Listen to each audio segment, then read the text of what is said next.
Darrin, we had another upset in the Continental Classic here. Claudio Castagnoli getting a win with an uppercut against a bloodied Jon Moxley. They talked about how Claudio only had one win against Moxley prior to that. Bryan Danielson on commentary said he never was able to beat Mox. That's why they looked up to him as a leader when he was in the Blackpool Combat Club. How do you feel about, one, this fits into a storyline they're telling with Moxley, of course, on a losing streak, but it's also another tournament upset, which I think is, fun to have in the Continental Classic where, AEW gets criticized sometimes for some of their matches being a bit predictable in terms of who's going to win some of the longer matches. And in this case, they're keeping you on edge. Yeah, it was not the result that I expected, but it does continue that storyline of Moxley being on a losing streak and seeing how he's going to react to that. Does leave the option also of him making a comeback and perhaps them meeting up down the line. But yeah, it's intriguing to see how Moxley is going to react to him losing to one of his own teammates, and is this the thing that causes the split, or where does the story go from here? Do you think philosophically, like just sort of big picture wise, Moxley is hurt by losing so much, even if it's part of a very deliberate storyline? Because, I would argue losing, some people just never want to lose. It's like, well, I get not wanting to lose if they don't make a big deal out of it, if it just sort of defines you down. But if it's part of a storyline that you're not in the right headspace, or you're on a losing streak because of X, Y, or Z, and that's part of a story arc, I don't think it hurts you, but this is a lot of losses for Moxley too, so maybe it's too much. What do you think?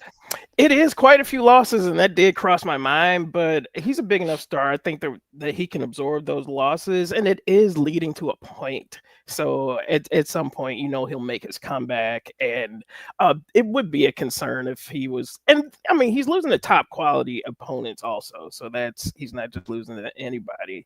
So that's the level of competition is a big factor, as well as they had the tiebreakers in the NFL, whatever they call that. But he's going to make his comeback, and that's coming. But as it is, a lot of the airtime is focused on him, so that keeps him over and relevant.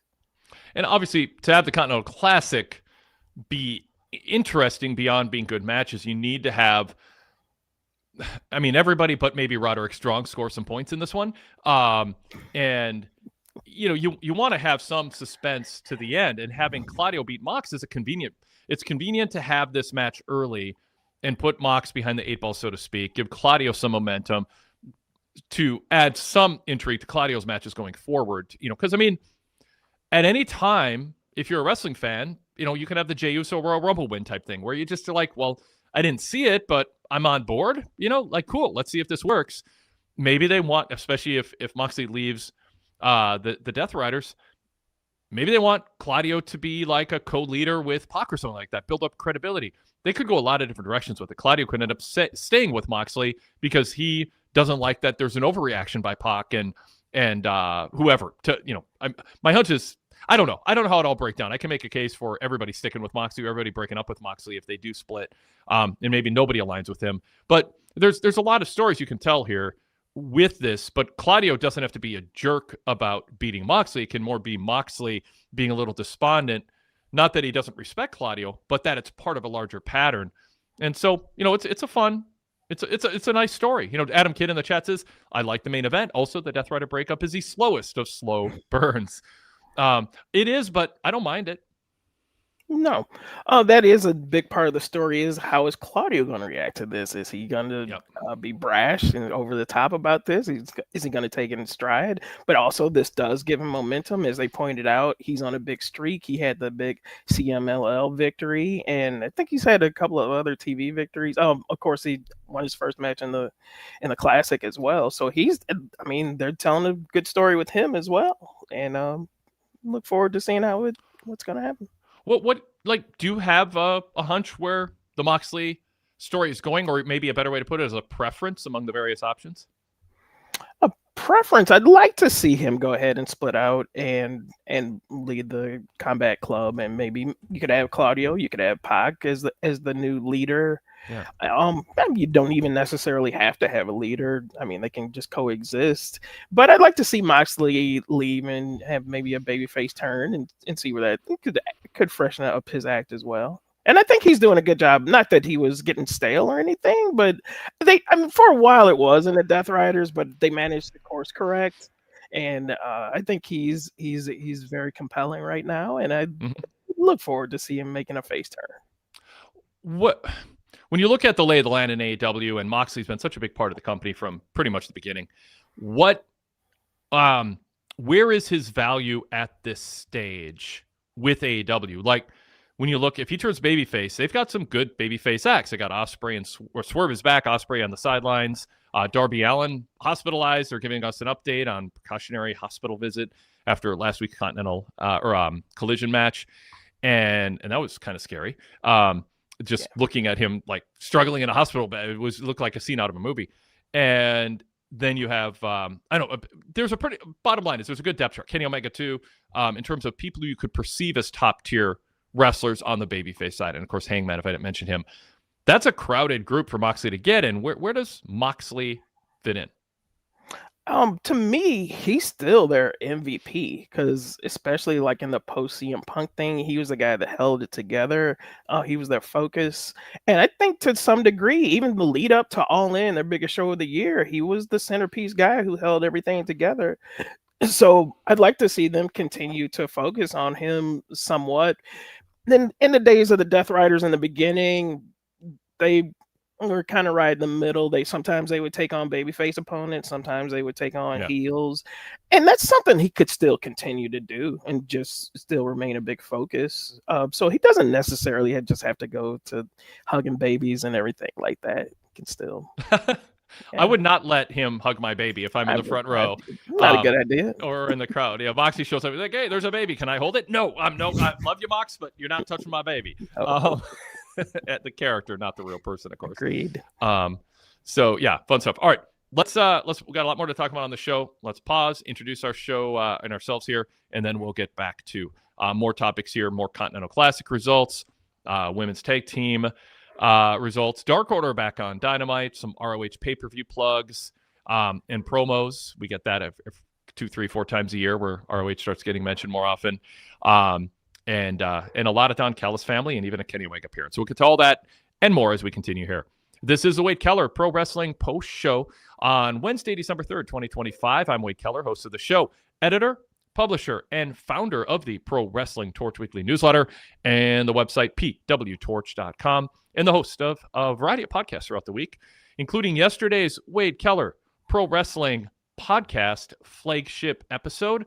Greg Parks joined me for that yesterday, and we spent 45 minutes or so, give or take, something like that, around that, talking TNA with their new TV deal on AMC. Will this make them a more major player? How does that affect the lay of the land in terms of the pro wrestling weekday primetime shows? Where does it affect AEW? If so, how? Should Tony Khan adjust anything or be concerned? We got in-depth in a wide range of talking points on that news. And so if you haven't listened to that yet, check out Greg Parks and me discussing that on the flagship. Just search Wade Keller in your podcast app. If you haven't, if you've already subscribed and did not listen to it, be sure to hit refresh and download the show and check it out. That is audio only. It's not on YouTube. So if you're watching us on YouTube, the only way to hear the weekly flagship is to subscribe to the podcast or stream it off of our website at pwtorch.com. But we are here mainly to talk AEW Dynamite with my co-host tonight, Darrin Lilly. He is a PWTorch contributor, but I say mainly because it's a great week to have you on. This was not planned. I didn't call you at the last thing, go, with the TNA news, we got to get you on. We planned this last week. But I do want to get a couple thoughts from you on the TNA situation in just a moment. I do want to encourage people to email the show if they're watching us live on YouTube, wadekellerpodcast@gmail.com. Actually, Wade Keller Post Show at gmail.com also works. They just kind of forward to the same place. So if you have thoughts on the show and you want us to read your email on the show, you have a question, a rant, anything, that is the email, wadekellerpostshow@gmail.com.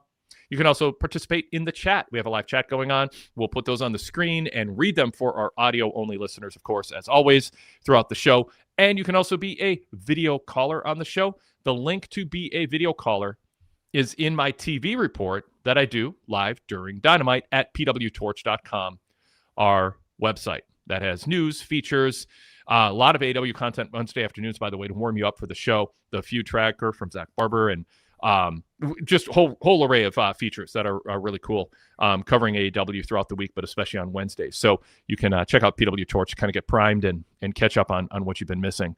So with all that said, and we're expecting or hoping for an on-site correspondent later in the show too, who attended tonight. So that should be fun if he's able to reach us in time. But Darrin, you cover, speaking of pwtorch.com, TNA Impact Wrestling on Thursday nights with TV reports. And just did a Wade Keller news bulletin for VIP members. My top story was analyzing the TNA AMC news that dropped for PWTorch VIP members yesterday, both in a PDF format. So it's a one-page thing, top story, some news and notes, and my endnotes, random thoughts, all on a PDF that's landscape view for laptop screens or your tablet. Then we also do an all-text version for people who want to read it on their phone or just all text on their computer, and also an audio version, pretty much verbatim, me reading the top story, the news and notes, and endnotes. So whatever format you like, we bring all three of them to you as a VIP member. We do still have our VIP sale going on, by the way. I'll throw that plug on the screen. I'll read it once for our audio listeners. It's a $9 discount, pwtorch.com/govip. And you can bring a $12.99 monthly subscription down to just $3.99. Try us for a month. That is a full VIP membership, by the way. It's not just unlocking our podcast. It's unlocking nearly 4 decades of archived content, hundreds of retro radio shows from the 90s, over 2 decades of podcasts, including post shows after not just WWE pay-per-views, but a lot of ROH and TNA pay-per-views from the past. And, of course, now AEW pay-per-views and so much more. Great historical content, some evergreen podcasts on demand. Just dive into our archives and lose yourself in a rabbit hole of really compelling coverage. And it's compelling because this industry is fascinating. And we cover it from every angle with a wide array of voices and a lot of different experts. Plus, over 100 interviews with ex-WWE creative team members on demand, our WrestleMania roundtables, our retro WrestleMania roundtables. So much cool stuff. Just give us a try if you haven't yet. $3.99. Coupon code is NOV2025 when you check out. NOV as in November. Yeah, we're a little bit past November now, but we're keeping the code the same. So that means the offer expires soon if we still have a November code. So you better act fast. NOV 2025. You can apply that $9 discount to that 1-month sub I talked about. You can also take $9 off a 3-month or 12-month sub. We have fewer fees when you pay every 3 months or 12 months rather than every month. And so we pass the savings on to you. And so you can end up getting a lower monthly rate overall if you're going to stick around. So apply that $9 discount to whatever you would like. But again, that Wade Keller News Bulletin is a new feature. I'm aiming for 2, 3, 4, 5 a week, depending on how busy the news week is and how busy my week is. It's a new feature we started just over a month ago. Kind of a throwback to my Wade Keller daily hotlines that were very news-based. And so I'm trying to get back in the flow on that. And we've had great feedback on it so far. So check it out and unlock those bulletins too. But Darrin, TNA, they just won't die, right? The company just won't die. Like for 20 years, people were saying, well, they're going to go out of business. The Jarretts can't keep it afloat. Then Pan Energy comes along, and now, whatever, and then Anthem. They can't find a network. Every network is worse and worse after the Spike TV thing. And look at them. They're on AMC, the home of Breaking Bad. I mean, and Better Call Saul, the American Movie Classics. Who thought a wrestling company called TNA would ever be on a network called American Movie Classics, a legacy network? But seriously, they have good clearance. It doesn't mean as much as it used to with cable. A lot of people have cut the cord. There's an AMC Plus. You can subscribe that way if you want, a streaming service, kind of like HBO Max, but it's not a big streaming service. But they're going to be in front of 60, 70 million people now instead of, roughly half that with their prior clearance. So what do you make of? They're going live in January with the show. They won't be live every week, I don't think, but they've got a bigger budget, about $10 million a year now to mess with. Maybe sign a couple names. Tell me what you think, how you think they'll do, and your quick thoughts on, are they a threat to AEW? Maybe they pull viewers away from Dynamite if Dynamite is lagging a little in some viewers' eyes. Your thoughts? I'm encouraged because just by the fact that they're on a bigger network, I think it's an odd fit, but I mean, crazier things have happened. I think Nitro was a weird fit for TNT. On TNT at the time, yes. Yeah, I mean, prestige network. It was a prestige TV network. The executives didn't like that it was on there, but what were? I mean, but the ratings were so good. Started coming in. Exactly. Yeah.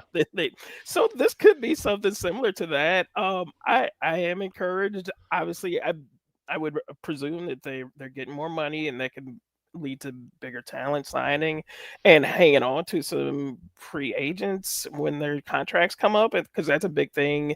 Yep. They were kind of getting into the mode of being a feeder system for WWE. Maybe they can hang on to some of those people now, and TNA becomes a much more viable option. So that's something to think about as well.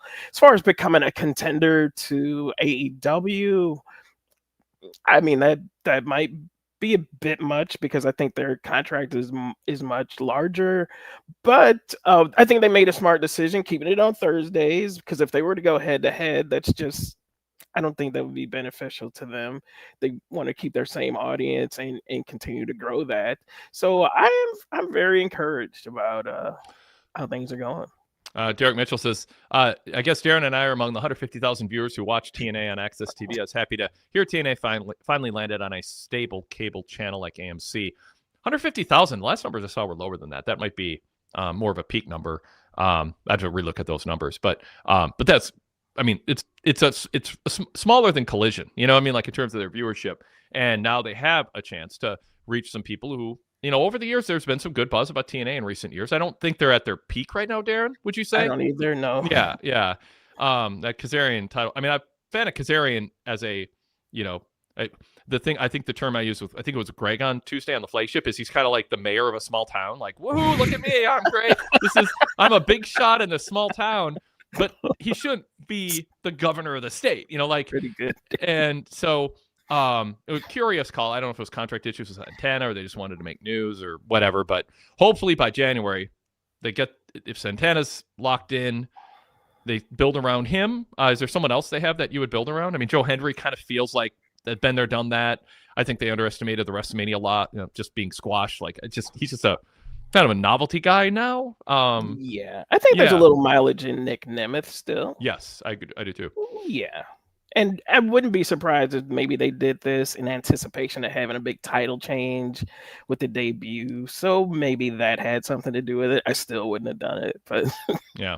And maybe they want to make a splash on the debut, so that make it a little more sense. Rude Dog says, remember Destination America? I remember interviewing Dixie Carter about like the change. She's, we're very excited. We met with the executives and they have all these great plans for I mean, everybody, you know, it's a natural thing to do when you move networks, but right. What could they say? Weren't they on Pop TV at one point, or am I thinking of Raw? Well, yeah, I was actually kind of a little confused talking to Greg, like who ended up on Pop TV, because it was a Nashville network, and then it was a national network, and then it turned into Pop TV, and I think that's when, if I'm getting it right, that's when TNA was on, and they were like, you know, sharing time with like Dukes of Hazzard, and like that was like their other big get was Dukes of Hazzard syndicated series, so. Yeah, they've been all over the place, but no, it's a good upgrade. And WWE. Oh, here we are. Derek's got the facts. I follow TNA from Spike TV to Destination America to Pop TV to Pursuit Channel to Access TV. So glad here they'll be on a legacy channel such as AMC. Darrin, for people who haven't been watching TNA, what is, and we'll get back to AEW fans, don't worry, we're not trying to sell you on TNA, but we got Darrin here. We got to talk to him about the top story here. What is, for people who haven't been watching it, what's the distinguishing feature of the TNA product relative to the options out there otherwise? NXT, Raw, SmackDown, Collision, Dynamite. They have a lot of people that you may have not necessarily been overexposed, and they're trying to get a lot out of those people. I guess that might be the selling point. So if you want to see some up and coming talent, there are some people like on their last stages also. They do have a few veterans mixed in there, but it's people who are flown under the radar a little bit, and they're getting a chance to show what they can do. And it's some good talent there. They've lost a little bit of momentum because they really haven't run shows regularly since Bound for Glory, which was their big show of the year, and they stopped having tapings for a month. They came back, and then they had the Thanksgiving episode, which was like promos and stuff. So, and then they had the big Mike Santana losing the belt. So they've lost a little momentum in the last couple of months, but maybe that's just to build up to the big comeback or whatever. But yeah, as far as momentum, this is not great timing, but it's a fun show. It's a quick 2-hour watch, and I would recommend people watch it. It's a good show. for the most part. Is there more corny, like, haha, or tempting humor stuff than other brands, or is it more hardcore stuff? Is it more like I went to a couple of their tapings in the lead up to Bound for Glory, and my term for them was they were time capsule wrestling. That it was, we have a heel, we have a face, we're going to do kind of classic stuff. They're not going for social media buzz or this is awesome chance, although they get some of that with some of their X Division action, but they're mostly going for kind of just, you could take the angles and even the wrestlers and the wrestling style, except for X Division, drop it into 1984, 1992, and it kind of fit, like Joe Hendry and I mean, there's just, Kazarian's up there in age. I mean, Dolph Ziggler's a good wrestler, but again, you could drop Dolph into a lot of different eras, and he could be, he and Ray Stevens aren't all that different style wise. Matt Cardona, Steve Cutler. No, who am I thinking of on the roster? Steve Macklin. Steve Macklin. Thank you. Yes, thank you. Yep, I got caught up there. He's not like, he's not going to dazzle you with, So my point is style wise, you're kind of tuning in for the kind of the face heel dynamic. It's a little bit more traditional, in that sense. So some people like that. They just want things to slow down and just give me something simple, similar to cheer for, someone to root against, and a story in a match. I don't need a ton of dives and a ton of blood. They do work on their they have to make up for not having the biggest stars and the best, so they kind of make it up in character development. They give people time for promos. They have some really good video packages when they're introducing somebody new. That's one of their big strengths. Santana stood out so much when he first showed up. I mean, that really helped set the course for him. Exactly. And they have some new members of the Knockouts division the last couple of weeks. You see the profiles on them. They did one on Leon Slater that was just excellent, tracing his whole career to this point, talking to his family and what his motivations were. So you really do get a lot of background on some of the people, which would inspire you to get behind the different characters and personalities. So that is one big point in their favor. So I hope they continue to do the storytelling. But as far as you mentioned, like some of the comedy, they do dwell into that a little bit. Sometimes Eric Young can be funny sometimes. Santino's got some one-liners sometimes. I mean, Santino stuff, a prime example. And then they have the Elegance brand, which is Dana Brooke and her group, and they're doing a thing where they want to sign a male wrestler to their group, and that's kind of eye-rolling, but you're going to get a bit of that as well. Anyway, you can delve into my thoughts on it in the Wade Keller News Bulletin, the audio or PDF or text version for VIP members. We also have Greg Parks put up a short Parks' take, as he does every week, on pwtorch.com with his take on it, and Greg and I went really in-depth on it. By the way, correction, Zach Barber. I knew it didn't sound right. That's why it's like, am I right on this? The National Network turned into the National Network. That turned into Spike TV. And that was what Raw ended up on when they left USA. Pop TV was TV Guide Network. No wonder I forgot. And so that's and they got TNA. So that totally makes sense. Yeah, Fan Blast said the same thing. TNN became Spike. Thank you, chat. It's so good to have you here, because now I don't have to remember things, because if I get it wrong, you guys just tell me, and then I'm like, yay, I didn't have to wait till next week to correct it or hope no one noticed. Perfect. All right. Derek Mitchell says TNA is just like two other big companies with a 48-year-old Frankie Kazarian, while WWE has a 40-year-old Cody Rhodes, 47-year-old CM Punk, and a 46-year-old Samoa Joe. By the way, that sounds familiar, Derek, because we read your email about that very topic on the flagship yesterday at the end. That was one of our last segments with Greg Parks. So check out what Greg and I had to say about the age of world champions these days. Yes. JC Scoopy says, I'm excited to finally be able to watch TNA on a weekly basis. I haven't watched it in years. And Zach Barber says, I love Kaz. He ain't Samoa Joe, although he is more pliable than CM Punk. I mean, I don't know if he's wrong. I mean, yeah. Punk's a way bigger star, but sure. Pliable, sure. I mean, I get that. One Man's Voice says, when did this become TNA Happy Hour? LOL. What can you do? Derek says TNA has dropped a lot of the spooky storylines and focused on veterans like the Hardys, Nick Nemeth, The System, The Rascals, Cedric Alexander, Mustafa Ali, Leon Slater, and Mike Santana. And Gibraltar Balo says Maggie Lee is a great prospect. And Zach says, why is Dana Brooke still a thing? Do you have an answer to that, Darren? She still has some name recognition and a following, so she's probably one of the bigger stars that they have as far as like social media following and that type of thing. So she has value. Yeah. Zach says, AMC bringing wrestling in feels like a weird fit. No? I mean, kind of, but I mean, some of these, like, think about TLC. What's on TLC now? Isn't it just all about like people marrying people from other countries and culture clashes and I mean, like all these reality shows? And the TLC stands for the Learning Channel, and it used to be like learning shows to learn from, and now it's just reality trash, but the best trash reality TV out there. Such as MTV, of course, they don't show. MTV doesn't whatsoever. do music. Yeah, exactly. Is MTV still a thing? I can't remember the last time I tuned in. I think it's all ridiculousness repeats. Yes, as far as I know. Yeah. All right, cool. Back to AEW. Oh, such a relief. So many people say.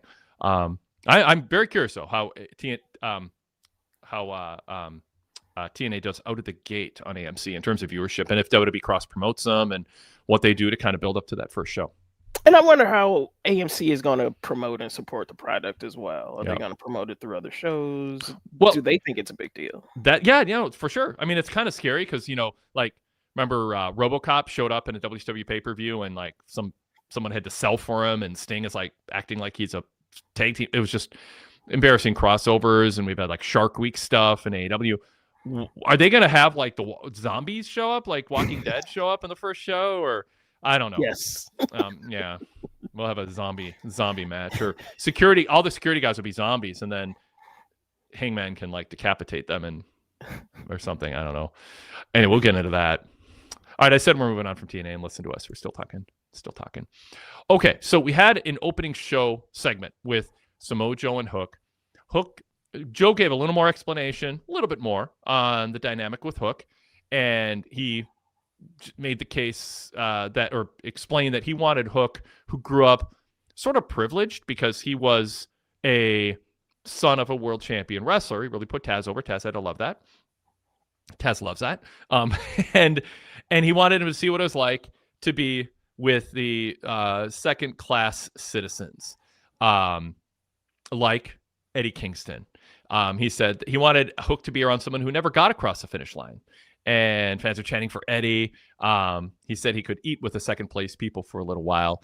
And so then Eddie chimed in and said he's going to walk into the ring and fight his ass with everything he has. Or no, Joe said that Eddie's going to fight for everything he has, but he won't cross the finish line just like every other time. That's when Eddie started to speak up and got mad and said he wanted to fight the old Joe, not this version of Joe. So, yeah, and he actually accused Joe of getting in Hook's head. Like, you're getting in this kid's head, leading him astray and all that. So I don't know. I mean, I thought it was like my take, good, basic build. Established both personalities. It was one of Joe's better promos since turning heel of the small sample we've had. There's some backstory there. There's a reason to root for the babyface. It's kind of a quick turnkey match for next week. They set it up on Collision on Thanksgiving night. Not a lot of people saw that. Bring it up here. Glad they gave it hype. People like Eddie. Eddie's a turnkey challenger. He can cut a promo and pull you in. Do you think he did that here, Darrin? I thought he was very successful in doing that. It's been his best promo since coming back as well. And Joe rose to the occasion also. So, yeah, they have a compelling match for next week. Last time I said that the world title in AEW was, when that was going to happen.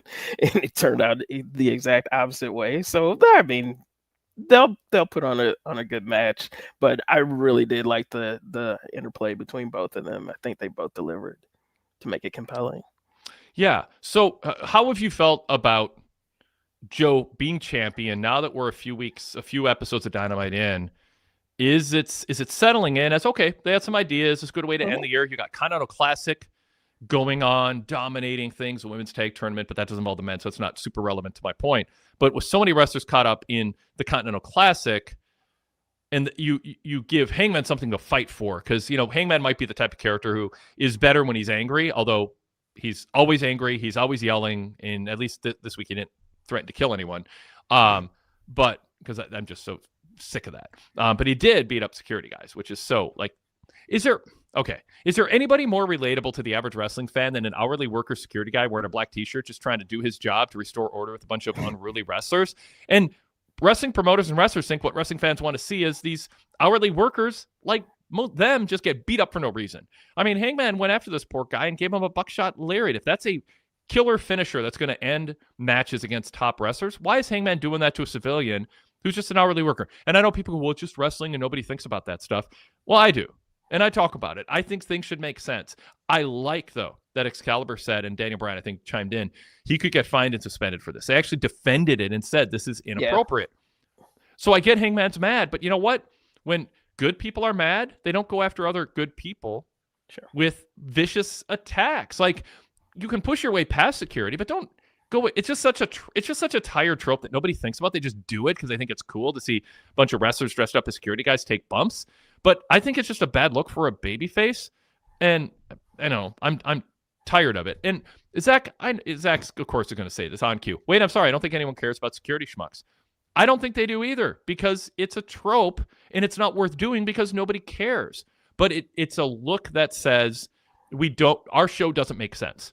We hire these people, their job is to restore order, and wrestlers beat them up all the time, and there's never ramifications for it. It makes no sense. I am an advocate, Zach, for wrestling making sense. Any chance you can make it make sense. I think everything becomes easier. It becomes easier to sell tickets, easier to sell feuds. When you clean up things that don't make sense, you raise the water level of logic, and all of a sudden, every break from a rule has more impact, and you don't have to swear and bleed as much because the little stuff means more when it seems like there's a structure to it.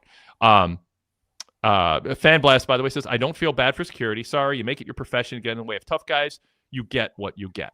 Okay, well, there's the defense for it. What do you think, Darrin? I think it's overdone quite a bit, and I think it's the wrong tone, especially when it's like your super baby faces who are fighting for honor, and then they're knocking out security people. Like, Cody Rhodes did it a few. I know. I was critical of that too. Yeah, I didn't like that. It's inconsistent with what his character would do. So it doesn't even make any sense from that standpoint. Mm-hmm. And then Hangman is along those same lines. He's a guy fighting for the honor of the company and everything, but then he's fighting these poor security guys who can barely defend themselves, and that's kind of ridiculous. Yeah, and I'm just against mindless tropes. Like, even if it didn't make Hangman look bad, didn't seem out of character for Cody, I'm against mindless tropes in wrestling. I'm against mindless breakup of pin attempts in tag matches where the wrestler's still covering the wrestler, their shoulders are still down because someone taps someone on the back. The ref goes, well, I can't count 3 now. It's like, no, you can. And just look at the wrestler and go, nice try. I'm an advocate for the tag rope. I am forever going to be an advocate of holding the tag rope. I don't like blind tags. I think a tag is a hand-to-hand tag, and wrestlers should work within that parameter to slap someone on the back. It takes away some booking shortcuts that are just like tired tropes. But if you create a little bit of structure, you can work within it, and then everything seems like, okay, there's all these outlaw unruly wrestlers, but there's certain rules they have to follow. We're used to that in sports. Linebackers don't attack referees. They don't attack security guys. They don't attack cameramen. They understand they're off limits. Their job is to compete against other players with structure and rules. And wrestling, when it breaks it, it should feel novel and important. As Derek says, Excalibur said Page hitting security guys could cause a fine and suspension. But outside of Dax Harwood touching Paul Turner, when has anyone been fined or suspended? It is empty words, and it makes the impact less. And Derek says, yeah, Wardlow's gimmick of beating up security guys was overdone even after winning the TNT title. It needs to stop. And Fan Blast concedes, yeah, it's overdone, and that's the problem. Anyway, I won't belabor the point any more than some would say I already have. But I want Hangman to be likable, and I just don't think beating up hourly workers just doing their job is helping them likable, and it's a trope, and it's tired, and it's overdone, just like Distraction finishes a few years ago on WWE TV. But a few years ago. Well, there was that streak where, like, don't they still do that? You know what? Not to this. Honestly, like, yes, they do. But there was a time where it was like the only finish they were doing on TV.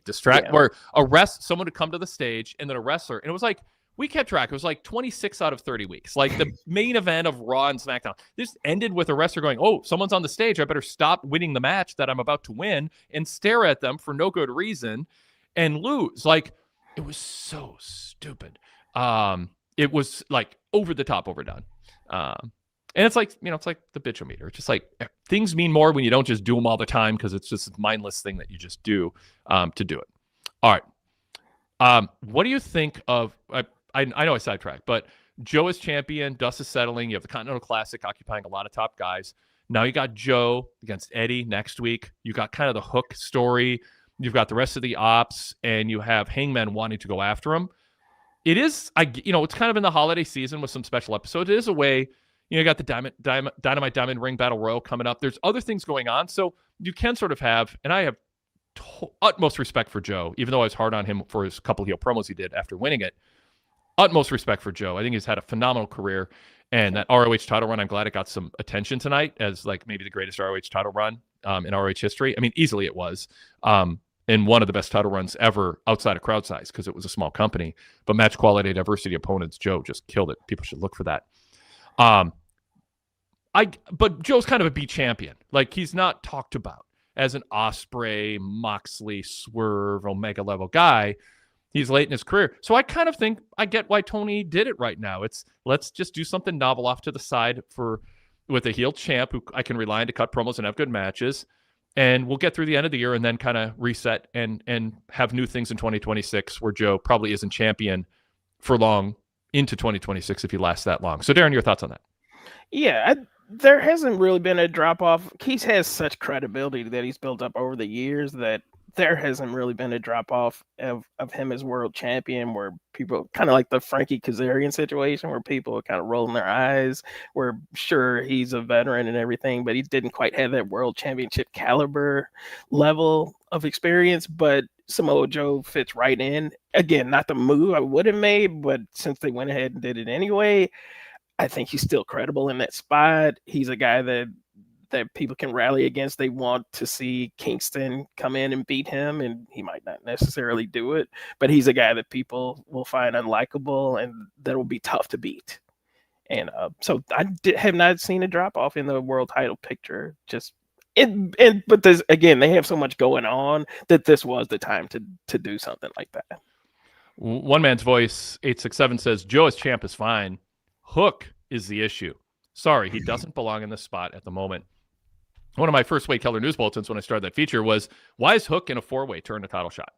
I mean, it's absurd. Like there should be some logic to the decision that Tony Khan makes in terms of who deserves a roughly 1 in 4 chance, or at least, I mean, you could say Hook had a 5% chance because he didn't belong in the ring, but being one of 4 wrestlers chosen to be in a 4-way match to earn a title shot was ludicrous, and I wrote about it and in that news bulletin a month or so ago on it.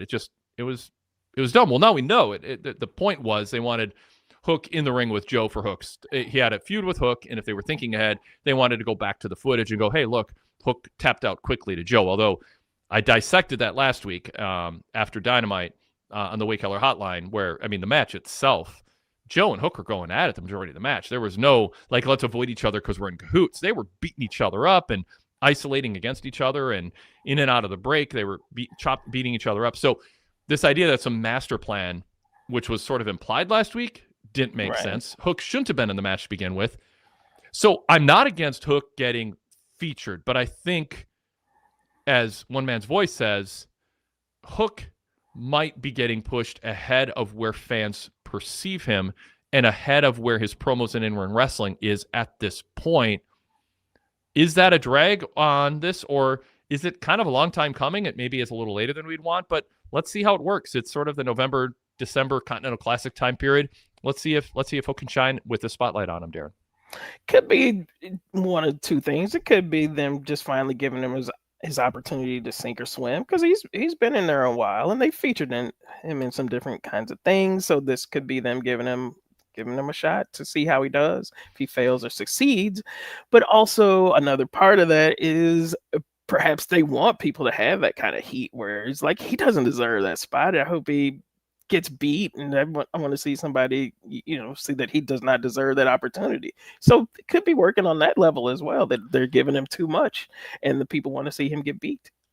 I'm okay if it fits storyline. What I don't want, and clarify if this is what you meant or not, I don't want authority figures like Tony Khan or whoever decides who gets a title shot to put Hook in a 4-way without an explanation of why he above. If you created a top 20 list of male talent, Hook is 21 in terms of wins and losses and quality of opponents, quality of wins. So I don't want to get in the meta thing of, oh, they did it to get heat on Hook, because somebody in authority, a position of authority, had to make that decision. The same way they let security get beat up with no ramifications all the time. I want there to be a sense that there's leadership at the top that makes logical decisions and doesn't make decisions that will make sense in a meta sense storyline wise a month and a half later. That's my issue. So Hook, like, to me, Hook bragging about being the best second generation wrestler, okay, that's a heel saying something ridiculous. Right. He hasn't proven that yet. Of course. But the authority figure, the people in charge, shouldn't be giving Hook these opportunities without some sort of explanation or accusations, at least by Daniel Bryan, of corruption. I mean, they should be calling out the company for giving Hook undue opportunities. But if he's just riding Joe's coattails and accepting challenges, I'm fine with that. I'm fine with him being, quote, over-pushed if it makes storyline sense. Yeah, and I think from a storyline perspective, it might be that he is riding the ops coattails a bit, that he's kind of their henchman. He was the guy that interfered to cause a title change. And I think Hangman even kind of pointed that out, saying of all people, it was Hook, kind of implying that he was not deserving of being at that level. And I like that, because I mean, if you're Hangman, that's, if again, everything should make sense. If you should be able to watch wrestling and imagine it's all real. There's this world, there's rules of engagement, there's a structure, there's a constitution that guides characters, there's a constitution that guides the people in charge and their decision makers, and that naturally would lead to Hangman going, I beat a lot of people to get this world title. Hook's the guy who cost me my dream. I like that. That makes Hangman relatable to fans, because they're like, yeah, we've been thinking that all week too. That does show me that they kind of know that, and they may be trying to play into that on screen. So yeah. As far as tropes go, FanBless said, I'd love a promotion that ditched wrestling tropes that exist just to exist. We forget how much of what we see is grandfathered in and unnecessary. Why does theme music come on during a run-in? I have advocated, by the way, for in WWE, because they show the gorilla position all the time, I want them to show backstage one time when, like, CM Punk's running to the ring to do a save. I want them to cut backstage, and I want, as Punk is coming through gorilla, I want Paul Levesque, Bruce Pritchard, whoever, Steve Regal, William Regal, wow, that's dated, William Regal, to say, cue his music, and have a producer hit a button. So we see that what happens is the music plays because the wrestler's running to the ring, and it's just somebody backstage going, oh, there he is, let's hit the button. Then you've explained it. It's something we do. When a wrestler runs in, you get your music played, and we see the process. So it doesn't feel like it's planned. It feels like some guy is on the ball. Yeah, exactly. I mean, it's my whole thing about filming people backstage. There should be a presupposition for why a director has chosen to show someone backstage. And them looking at their phone is not a logical presupposition to show them. If you are filming something that is presented to the audience as unpredictable and unscripted, you should not know what's going to happen ahead of time in the way you produce and show what's happening. And it's easy fixes. All these stuff are easy fixes. So, just have to put a little bit of thought into it, and maybe they just don't want to make the extra effort. Just when some guy just walking out of nowhere, and then he gets stopped by Paul Heyman or whatever. It's like, yes. Why was the camera? Yeah, I mean, the filming someone like texting on their phone, and then somebody walks in is so. Yeah. Anyway, I make this point all the time, so I'll stop there. Zach Barber says Hook's YouTube promo is only 2.5 minutes. They could have aired it on TV. I was curious about that. They plugged that during the show. Why isn't Hook out there getting reps on the indies? You aren't going to be great on Dynamite, wrestling on Dynamite twice a month. He's not wrestling in Dynamite twice a month either. So it's not even that. Are there indies? Are there indies where it would be, I don't know. The indie scene isn't super hot, but I am in favor of, and this goes back to kind of OVW and Florida Championship Wrestling and, the California group where Joe and Cena got their start. I mean, get an affiliation with a group that's running shows in a safe ring that can draw some crowds, and get them reps. NXT ran a house show up here in St. Paul a couple weeks back. I went to it, and it was just a chance to get wrestlers reps. It might make a little money, it might not, but the wrestlers need reps, and ROH squash matches aren't enough for a lot of these guys either. So, I would like to see wrestlers like Hook getting a lot more work, but when you're the son of Taz and you got the biggest pops of anyone, whatever it was 4 years ago for a while, and crowds were chanting your name, you sort of feel like, I don't know, I don't want to drive for 3 hours to go wrestle in front of, 220 people in some gym. I mean, at some point you feel like you've passed that stage, but man, so many wrestlers would benefit from more reps. Definitely. Yeah. Even just to cite one example, when Anna Jay went to Japan for like a month, and she seemed to get better, and they need to do more of that. Have those excursions and work the indies, and it only helps. And I'd like to see them continue that, but you don't really see it that much, though. Yeah. All right. Any chance Eddie wins? By the way, Eddie Kingston beats Joe next week. I mean, last time I said that, I don't think so. I just can't see why they would do that. Yeah. But I mean, there's always a sliver of a chance, I suppose, but I don't think so. Yeah, because I mean, I think there's Kingston Hook matches that make sense. So I think what we'll see is a reason for an Eddie Hook match, and I think they team them so that they could face each other, and for them to face each other, Eddie shouldn't be champion because Hook shouldn't be getting world title shots. So Hook costs Eddie the match next week, and then it leads to an Eddie Hook match sometime later this month. That seems logical, and it's fine. I mean, it's fine if that's the logical thing that predictably plays out. That would make sense. Or after the match, Hook just laughs at Eddie for losing. He doesn't. I mean, Joe can beat Eddie clean, and I think you should look for excuses to do clean finishes any chance you get in TV main events. So Hook can just gloat, laugh, get in his face afterwards. You don't have to have Hook cost him the match. You can have Hook gloat and mock Eddie for losing, and then you still get a clean finish if you do that. But you still get a reason to set up a match. Yeah. What do you think of Powerhouse Hobbs promo tonight? He kind of did this thing where he leaned into the camera as he was talking, which was kind of cool. That could be his thing. And talked about facing Dark Order. I like that he got some mic time. What do you think? Yeah, I was glad to see that as well. He's somebody I think that's underutilized, that at some point could be a big time player. So yeah, maybe that's the start of this. Someone pointed out last time I was on that he's always in groups, and so he needs to get featured more. And I think that as the more mic time they give him, I think he's delivering. So he's somebody I'd like to see them make a centerpiece down the line. Did you understand what Shibata said? Do you remember? No, I don't recall. I wasn't able to figure that out either. Yeah. All right. So let's talk about some of these matches on this show. Sure. Pac and Okada. Okada wins in 14 minutes. He gets his first 3 points in the tournament. Pac is stuck at 3. Went 14 minutes. I thought it was good execution, but it paced like they were heading towards 17, 18 minutes, and it just sort of ended sort of suddenly. I was based on it sort of being in first and second gear, a little bit of third gear, pace-wise, intensity-wise. It was never bad, and I'm not for just excessive high spots, obviously, but it didn't feel like we got it didn't feel like a match, and it plays into Okada's rep, where it's like, yeah, let's make a statement here. Let's make a statement. Let's just do a killer 16, 17-minute match. It felt like, well, let's make sure we don't get injured, but we'll do some spots. We're not going to do nothing. It's a good match. Don't get me wrong. But Pac and Okada on paper was like top of my list of matches I was intrigued with here. And it's sort of like Braun Breaker's promo on Raw. It was good, but it wasn't great. What'd you think, Darrin? They did enough. It was it was for a TV match. Yeah, they didn't go all out. If I recall correctly, they wrestled at, I want to say it was Dynasty last year, because it was the show that was in St. Louis. Yeah, it was Okada's other good match.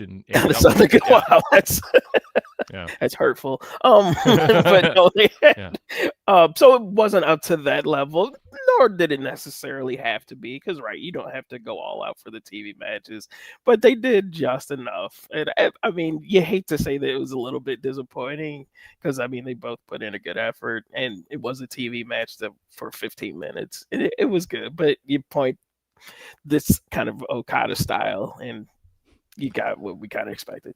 Yeah, I wanted to be like, that was the best match of the week. It's going to make the top matches of the week list on PWTorch, and I mean it might. Taylor Haley might rank it in our top 3 list. He does the top 3 promos and top matches and top promos of the week, usually top 3. It might make the list, but it'll be kind of a disappointing week if it does. I hope there are 3 better matches on that we can point to by next week than that. But I mean, if it's the top 3, it's fine. I just wanted to be a little bit better. That's all. Just wanted a little bit more. I think it's a fair assessment. What do you think of Puck, by the way, as like he loses here, but he lost with a leverage pin when he was applying the brutalizer. So Okada's kind of outmaneuvered him.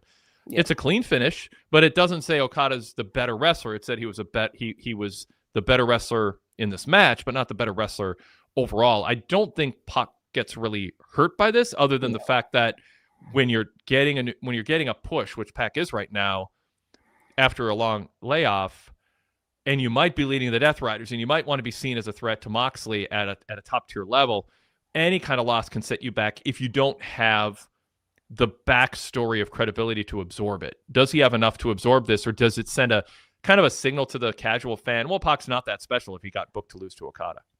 No, the way they set up the finish, I think that he keeps his credibility. He was very competitive. And plus, again, you have to consider the level of competition. Okada is booked as one of their top stars, and he barely eked out a win against Pac. So, yeah, I don't think Pac loses much just because of the loss. And I'm loving when they had the tournament and you see all these clean finishes, and people can survive getting beat. I mean, and I don't think it takes them down a notch. Sometimes when somebody comes up with 0 points, it's a little, that doesn't help, because they usually have one person. As you pointed, it could be Roderick Strong, but maybe not. But it better not be Speedball. Oh, I hope not. Yeah, let it be Roderick. I was going to say about, and losing means less when everybody loses a little bit. Like in the NFL, I mean, they're just, I'm sorry, if the Bears and the Packers play, someone's got to lose, even though they're both having really good seasons. And the Lions, I mean, the Vikings are just going to lose anyway. But I do not like them being at the bottom of this division. That's unfamiliar territory lately. So, yeah, I mean, losses happen, and that's great. Yeah, and Okada lost last week, so exactly, it happens to everybody. Yep. Derek Mitchell says they're pushing the narrative that Okada is the greatest tournament wrestler ever. Yeah, exactly. Let's see. So, yeah, I guess I don't have much more to say about that. So let's get to Kyle Fletcher and Kevin Knight. Zach Barber says Kyle Fletcher and Kevin Knight was great. Knight is really getting to show out. I liked Don Callis on commentary tonight. And I liked when Callis said the height advantage for Fletcher is going to be the difference maker here. And he's got, like, what do you say, 30 or 40 pounds on him and 5 inches, something like that. And 5 inches and 40 pounds, yeah. And that'll be the difference in the match. And then I like Bryan Danielson going, hey, everyone had 5 inches and 40 pounds on me, and I beat a lot of those guys. So don't assume anything. Well, Fletcher won in 13 minutes, just running knee in the corner and a brain buster. But it was a really good showing from Kevin Knight again.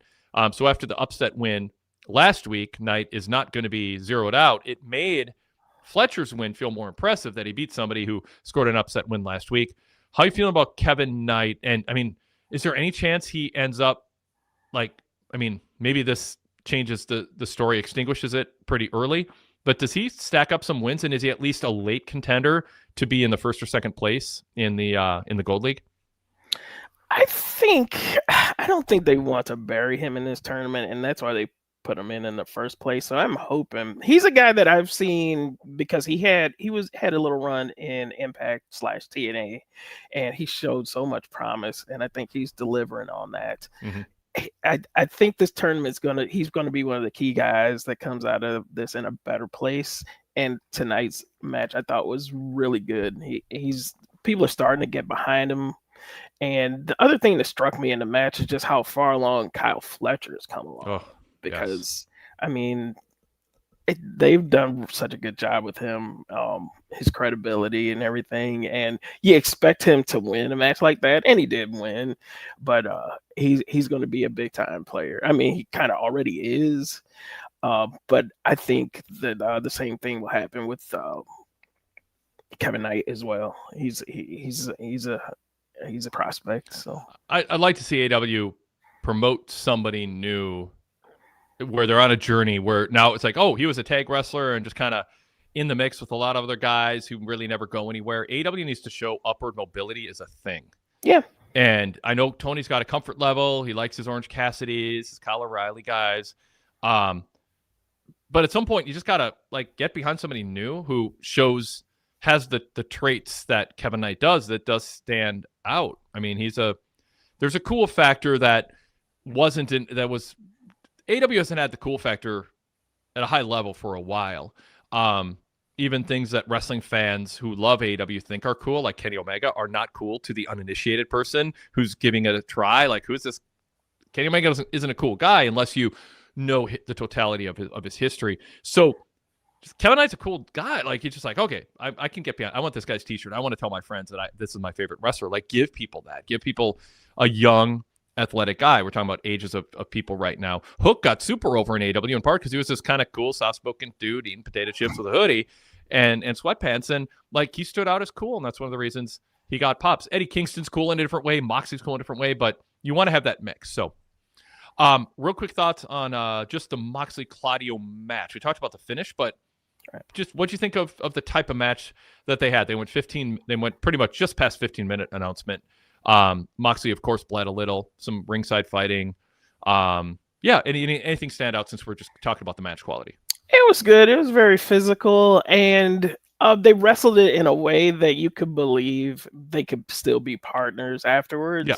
So that was very credible that they were both competitive and got into the moment. But you could believe either way that there could be animosity still, but you could see them coming back together as well. And that was very important to see how that would play out.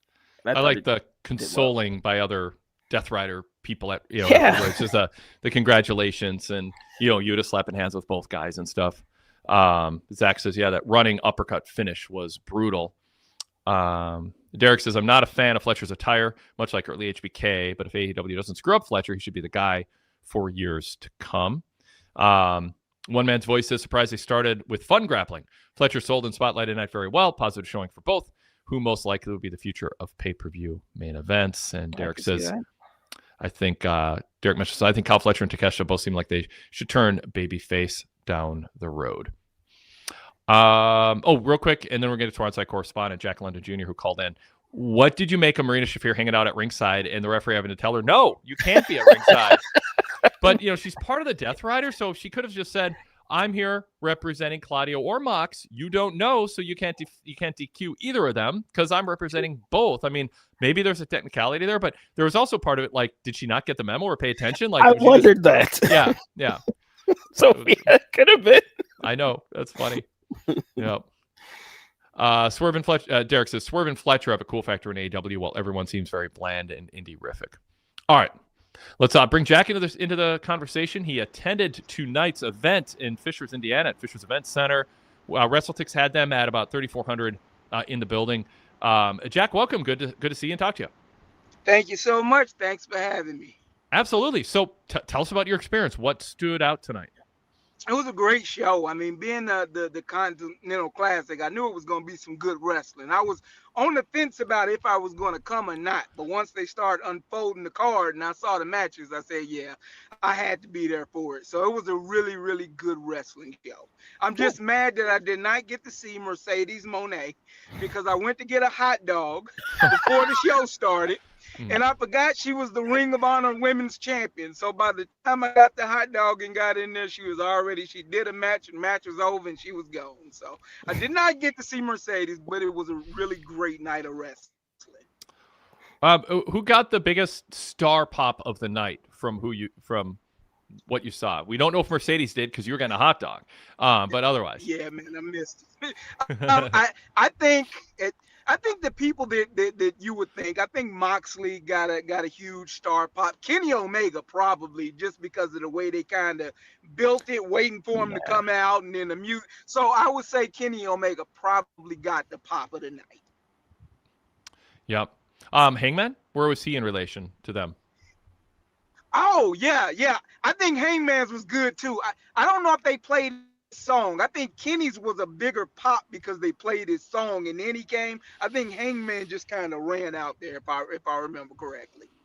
And how about Tony Storm? But both got huge pops. Yes, I think Tony Storm, they got a huge pop. That was the match was great.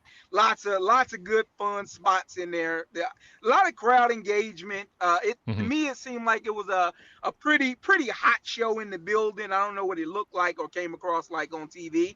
I would say that I've been to every AEW show that's come here to Indy, and this was probably one of the lesser attended ones, but the crowd was into it. Now, WrestleTix, by the way, said that they had 3,096 people a year ago, and tickets distributed 3,405 this year. So if those tickets were actually used, then they actually ended up with 300 more people this year than last year, according to WrestleTix. Again, tickets distributed does not mean tickets used. Sometimes it can be, other ways tickets are distributed other than a fan paying to go. So it's not a complete science. But from last year, did it seem like a smaller crowd? So, you know what? And so last year I came when they were here, but then before they used to come to like the fairgrounds. So I've been to all of those shows. So to me, it seemed like it was a smaller crowd this time. Yeah. But, they were loud. They were happy. It was a good night. I think by it being the Continental Classic, I think it was a really good wrestling show. So I think everybody knew we were going to be in for some good matches. Darrin, do you have something you want to ask Jack about his experience? Did you have any questions for me? Sure. Do you? What was the reaction to when the Dark Order came out? Did people remember them? Because they haven't been on TV for some time, and I was just wondering, did the crowd recognize them, or? I was going to joke. What about Evil Uno's pop? But yeah, it was. No, it wasn't a huge pop. It was the Dark Order. I guess a few people were into it. It just seemed like out of nowhere. It seems like the people that are kept on Ring of Honor most of the time, it's almost like they're in an alternative universe. So I didn't even know that they were on Ring of Honor. So when they popped up, I was like, okay, wow, okay, well they're here, okay. I see. So no, not much pop for them at all. Poor John Silver. Go ahead, Darrin. Do you have anything else? You know what? Oh, go ahead, Jack. So I'm a huge Eddie Kingston promo fan. Mm-hmm. Probably more so the promo than the wrestling. So I was super excited to get the Eddie Kingston promo to open it up. It didn't really live up to my expectations. I wanted the hot Eddie Kingston, and he kind of, said what he said and, dropped the mic and got out of there. So, but, it was nice to see him, but I'm a huge Eddie Kingston promo fan. So I was definitely listening. Mm-hmm. Did you mention Eddie's pop? Yeah, I think you started with that, didn't you? With Eddie pop. How did I'll just refresh my memory if you did. Well, how did Eddie's pop compare to Hangman and Kenny and Moxley and Tony Storm? I don't think it was up there with theirs at all. I mean, okay. I think Samoa Joe had a pretty big pop. I think what ends up happening is like the people that you usually see get nice pops on TV is probably the people that got nice pops tonight. Dark Order, you don't see them that much. Pop very minimal. Derek Mitchell, by the way, says in the chat, the last time members of the Dark Order were on AEW Dynamite was on the June 28th, 2023 episodes, 2.5 years.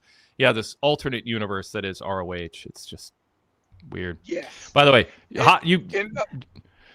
Jack, you got people excited about hot dogs right now. Rude Dog says, I hope that hot dog was good. One Man's Voices can't go wrong with a good dog. There's Derek Mitchell says, yeah, with some mustard, relish, and onions. One Man's Voice says, absolutely. One Man's Voice says, a hot dog is over. Pickens says, let's go hot dog. Clap, clap. So, yeah, people are fantasizing about hot dogs. Yes, the hot dog was more over than the Dark Order. There we go. And I'll give you some tidbits that they weren't on TV. Tony Khan came out and talked about, he did the whole, I'm from Illinois, not too far from here, that he always does. There were a lot of chants for a pay-per-view coming here, so of course he asked everybody if they come back for a pay-per-view. So maybe that'll happen. So there was a lot of that. He set up a couple Ring of Honor matches that happen at the end that they take for the Honor Club. But yeah. So yeah, a lot of back and forth with Tony Khan coming out talking about possibly coming back to Indy for a pay-per-view. Well, ROH spoiler alert for anyone who is likes to watch Honor Club without knowing what happens. You've had your warning. Jack, did you stay long enough to see the results? Or to see the matches? I did. Pass along the results? So now I'm trying to remember. Okay, the Beast Mortos teamed up with Sammy Guevara. Um, and now the finishes escaped me. I think it might have been a schmoz ending. Everybody came in and fought. Then there was another Ring of Honor match. I'm not as familiar with the Ring of Honor guys, so I'm not remember who the other people were. Okay, fair enough. Did people stick around for these ROH matches? Fans? Yeah, as people were leaving, they were letting people come down a little bit closer. So I think it was a good amount of people that stuck around. Tony Khan kind of let everybody know that he's going to bring somebody out, at the end of the two matches. And so I think some people stuck around not knowing who that was going to be. And it ended up being Orange Cassidy. So I did get to take a picture with Orange Cassidy and with Tony Khan. So that was pretty cool. That's cool. How was Tony Khan's energy? Did he bring the energy? He was Tony Khan, man. The Tony Khan voice and the excitement, and he was Tony Khan. That's all. He was Tony Khan. Yeah, indeed. Orange Cassidy came out. Yep, exactly. Wade, were you there? Wade? That's exactly. I might have experienced the Tony Khan, the very excited Tony Khan in front of a live crowd, deep voice, enthusiasm. Yes. It's a signature trademark. Tony being Tony, LOL, says one man's voice. Pickle says next week on Dynamite there needs to be a sign that says hot dog greater than Dark Order, like there was for Taco Bell greater than Chipotle. I don't know. I'm a Chipotle guy over Taco Bell. I've had some good Taco Bell memories, some mediocre Taco Bell memories. But that new what's the new sauce? The chimichurri, is it chimichurri sauce? That new stuff that Chipotle's after? Oh my god, is that good? And it's limited time only. I need to get back there. There was one other thing that happened. Did Renee? Does this have to do with Mexican food? Because that's what I'm talking about now. No. Hot dogs and Mexican food. All right. Well, Mexican food in quotes for Taco Bell. All right. Sorry, that's okay. But so Renee Young, like when Moxley was about to come out, Renee Young came and she was standing there like she was going to do an interview. Yep. And for whatever reason, Mox came out because he went, right past me, and they didn't do the interview. So I'm not sure what happened, but it was set up like they were supposed to do some type of interview, and they just didn't do it. So I don't know if you guys saw something on camera that I didn't, but Renee Young set up to do an interview that I don't think ever happened. Huh. Yeah, that was right before the main event where she was standing kind of in the crowd, and she just kind of explained Mox's motivations, but she didn't imply there was going to be an interview. She just kind of said that she talked to him earlier in the day and blah, blah, blah.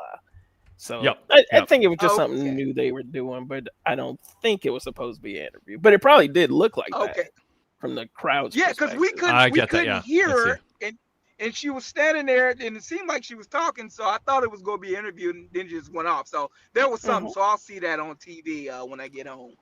One man's voice in the chat says, I have to point out, having a Renee segment in the live crowd was an amazing vibe. It felt like a real sports event. Kudos. And she's like, and she said I had a chance to talk to Mox earlier, and I'm like, wow, what a scoop for Renee. I had a chance to get Mox's feelings on this match. Zach says it was an Aaron Andrews type thing. And I liked it. It was a nice touch. I like that. Yeah.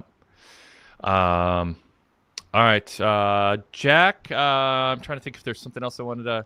Oh, yeah. How did the Young Bucks get? Did the Young Bucks get a reaction? A decent reaction when they ran out? Yeah, they did. I think because they didn't have the music, they just kind of ran out. So, it was a different type of reaction than it would have been if the music played. Then they came out. But yeah, people got into it. I just think people were waiting on Kenny. Once they saw how it was unfolding and the Young Bucks taking the beat down, like everybody knew Kenny was coming. And when the music hit, they was ready for him. Yeah. Was there a down period of the show, or more than one, where the crowd was just kind of not into it, a dead stretch in a match, maybe during commercial break, or even anything? Just any kind of low point. Our good friends with the Dark Order, while they were in the ring, having their match was probably the lull in the evening. Because I think I think on balance, most of the matches, the majority of the matches delivered. Like all of the Continental Classic matches were going to be good. So it was almost like it just seemed like the Dark Order match was just kind of stuck in there, like maybe as a time filler. I don't know. Yeah. So I think if there was a lull in the evening, that was it. Yeah. Jack, anything else you want to share with us? No, I think. Look. I'm gonna try not to say no and then start telling you about something else. So no. I don't have any. I don't have anything else to share. But thanks for having me, guys. We got a regular listener, and I'm now planning lunch tomorrow. There's some good vegan hot dogs out there. Truly, there are. Steamed bun, and yeah, like relish. Good excuse to have relish, ketchup, mustard.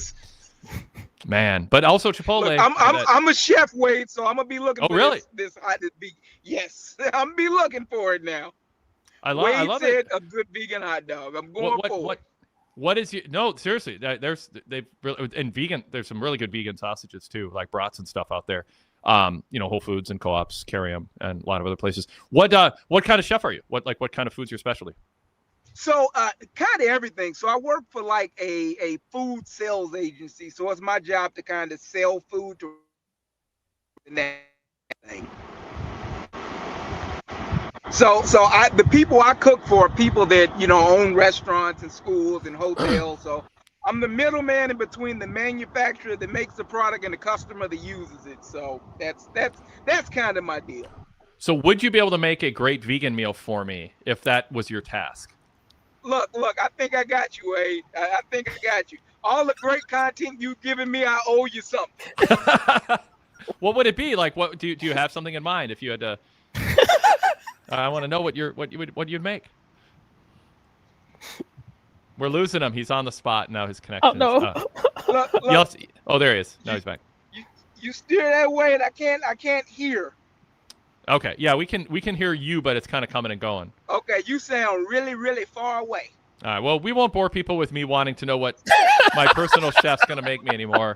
I'm a big fan of Thai food, Indian food, great Italian vegan options. I just had pizza tonight. It's delicious. But yeah, we'll leave it there. Derek Mitchell says, Jack, you were one of the best correspondents in a while. I agree with that. No offense to anybody else. We've had some good ones too, but all right. Cool. Sweet. Thanks, Jack. We'll talk to you soon. Great hearing from you.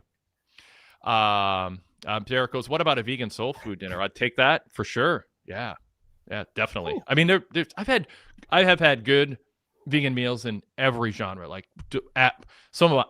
there's some really, really good. There was a food truck out in Grand Marais, Minnesota that wasn't there this summer, but was there for a few summers before that had absolute Best Beyond cheeseburgers. Like, I'm sad. I emailed her and hunted her down. Like, where are you? Are you making them anywhere else? They're so good. Red Cow in the Twin Cities has the best Impossible Burger.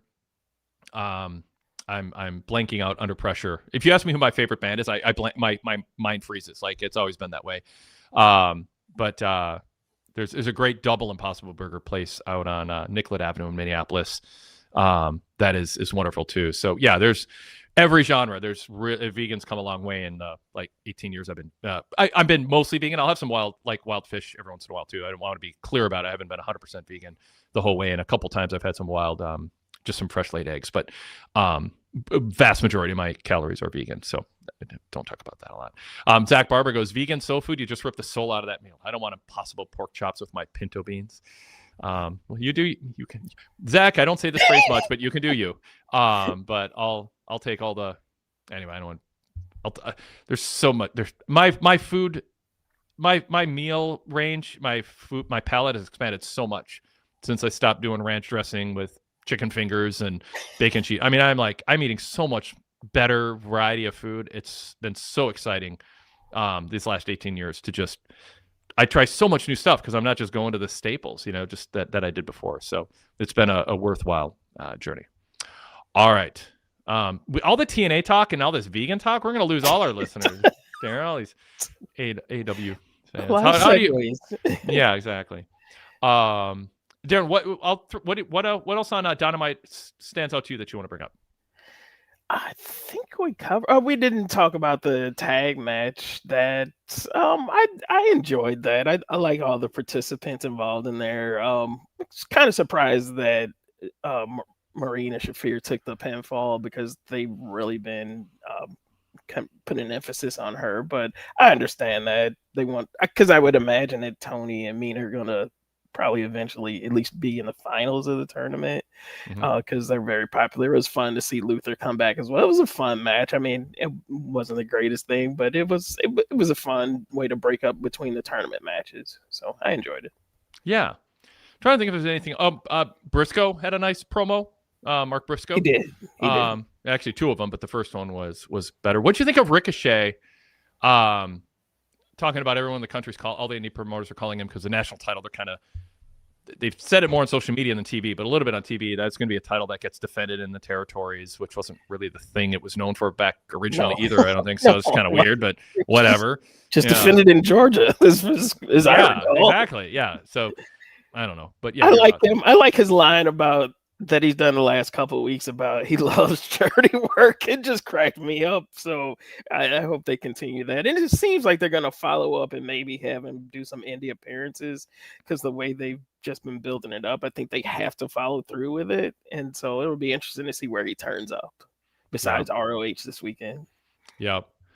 Do you mind the ROH every once in a while being brought up? Like, how would you do it differently? I would have it be more focused. I mean, they do have storylines, and I guess I'd have more separation to just put more focus on it because it just seems to me like they just kind of throw matches together just to fill out a show. I would have just more structure to it and maybe have some separation so that when you do have some crossover, it can mean a little bit more. So I would do a little bit different. It just seems like filler right now. And I'd catch it on occasion. And the pay-per-views that they do usually turn out really good, but it's usually like, oh, am I going to take the time to sit and watch them? But if you do actually sit down and watch them, they're really good. And they're loading up the show that's coming up Friday. So I think I'll probably catch that. But yeah, I mean, there's so much wrestling in a week that sometimes you just don't get around to it. Yeah, and understandably so. Understandably so.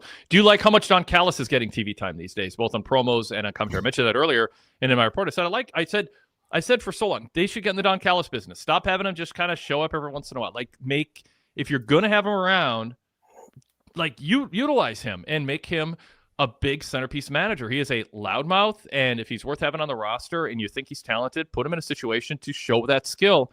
Are they doing it? Do you think they're overdoing it? Or do you think, this is good? He's got a lot of big names and he's a good spokesperson to agitate. No, I like that he gets the TV time because he always comes through. He's somebody that the fans just really don't like. And so he's a good centerpiece guy. And eventually he's going to get his. Now he was getting physically involved with the Young Bucks. So he's going to get his payback at some point, and people are going to really look forward to that. So yeah, he's a guy that gets a lot of airtime, but he delivers during that time. So yeah, I don't mind it. Stokely and FTR kind of felt a little bit like a babyface promo from them. I don't know if there's a huge difference sometimes. He's like, because I guess it was heelish because they made fun of the fact that Juice and Austin wanted to dedicate a tag team title win to Colton, who's injured, and Jay, who's injured, and they scoffed at, you want to become a champion to pop the boys on the injured list. So that was heelish. There were aspects of it that were babyface-ish. Like I thought it was a babyface promo when they said Austin Gunn has a nice cushy job because of his daddy. And that rang a little true. Actually, I'm a fan of Austin and Colton Gunn. I think they're talented on their own merits, but that rang true in terms of, you got Billy Gunn as your dad that gave you a leg up. But I don't know. I thought Stokely and FTR had a good promo this week. They did, yeah. And I'm glad that they give people the little promo time to keep them on the air and relevant. So I'm glad they get that time. Derek Mitchell with a super chat. People have not been super chatting lately. I don't plug it, but I mean, I appreciate it. It's nice. So thank you, Derek. Sincerely. Why now I can go buy a Chipotle burrito tomorrow. Why is Don Callis carrying? By the way, that chimichurri sauce. Seriously, they're not a sponsor, but that is amazing. I want to make it at home if I can. Oh God, it's like Big step up. Why is Don Callis carrying a $1 million in a duffel bag if he's smart? So would $1 million fit in a duffel bag also? That would cross my mind. Maybe two. I thought it was dumb when Excalibur said the Bucks are choosing between $1 million and Kenny Omega. Because they won the match, they won the money just because it was in a duffel bag. It's not finders keepers, like as Todd Martin said on the fix. No, they won the match. They should get their share of it. I'm glad they circled back and said, yeah, they do get their share. Don Callis made them come out and get it, which was fine. They all got beat up for it, although Callis got a couple shots in on him. Right. But I'm glad that they circled back and said, yeah, the Bucks earn the money and they get to keep it. It was divided 4 ways. So I guess it's can you fit? It was 4-way, right? Or was it 5? Was it 4 and 4 or 5 and 5? Yeah, but it was split like 4 ways, whatever. So, right. 250,000 would fit in. No, wasn't it 3? I think it was 3. Was it? Really? It was Josh Alexander. Oh yeah, you're right. 3. Okay, so can you fit 333,000 in a duffel bag? Right. Yeah. Which is, I don't know. I guess you could, but yes, he should not be carrying that around from city to city because was he checking it in or is it part of his carry-on? That's true. Yeah. I guess I'd lock that in some safe in the back of a truck and drive it myself. I won't check that into an airport. All that cash. But anyway, all right. Derek says, "You're welcome, Wade. Enjoy your Chipotle. Thank you. I'll tell you if it how it tastes. I don't know if I'll get the bowl or the burrito or the tacos, but anyway, Darrin. Anything else? We've just had fun. It's kind of a loose night here. Wasn't the biggest episode of Dynamite, but it was a fun episode of Dynamite. It was a fun show. Yeah. Three good matches in the tournament. Women's take, hardcore brawl, a quick, trios match that was a little, out of just kind of broke up the show a little bit, and some good promos. So just a nice. By the way, I 5-6 years ago, I always said AEW needs to put in some elbow grease on production. They did that. We had little vignettes of Willow and Harley and. Trying to think of what else. I know during the show there were like different video packages where they put in a little bit of extra work. I know it's a lot easier to do to book a 2-hour show, and then all of a sudden you're like, yeah, but you need to spend an hour or so doing a really good video package on something, and it just feels like it's a lot of work for a minute or two. But it adds to the show to have that little bit. It doesn't have to be long, and they weren't long, but what they did show, I thought added to the show. It showed had a little production glitz. The very short Triangle of Madness against. Yep, there you go. That was another one. Yep. Statlander and Jamie Hayter thing. It was fun, and it was really short, but they had a good back and forth, and that does take effort to put together. Yeah, and I just kind of appreciate it. Again, don't belabor it. WWE can sometimes get long with this stuff because they get wrapped up in how good their production team is, but yeah, you don't have to do it. Before I go, Jack says, to answer your question, I'd make you an amazing mushroom-infused pho. I will take that. Absolutely. Thank you. Maybe I'll just look up a recipe and make it in honor of you, and then I don't know. We're probably not going to cross paths for you to cook a dinner for me, but it's good to know what you'd make, and it's very chefy of you to say an amazing mushroom-infused pho. Right. So I love it. Cool. Derek says, thank you, Wade and Darrin. Another great AEW post show. Darrin, any closing words on anything? No, but as you mentioned, just a fun, enjoyable show to watch. It was a good watch, and sometimes that's all you can ask. Absolutely. Although I'll ask for people to go VIP. pwtorch.com/govip. Coupon code again is NOV2025. NOV as in November 2025. NOV 2025. That gives you $9 off at checkout. Enter that in the coupon code box. You get $9 off a 1-month, 3-month, or 12-month sub. That means $12.99 becomes $3.99 for a full month, unlocking not just whatever we're doing today, but nearly 4 decades of VIP content. It's pronounced foo. Thanks, Zach. Yeah, you're right. You're finally right about something. Because I think you are right there. All right. Pickens 612 goes, it was a fun chat, potpourri style, or potpourri as I read it for years. Thank you, everyone, for that. Yeah. So anyway, back to VIP plug. pwtorch.com/govip. Check out all the VIP benefits and support what we do.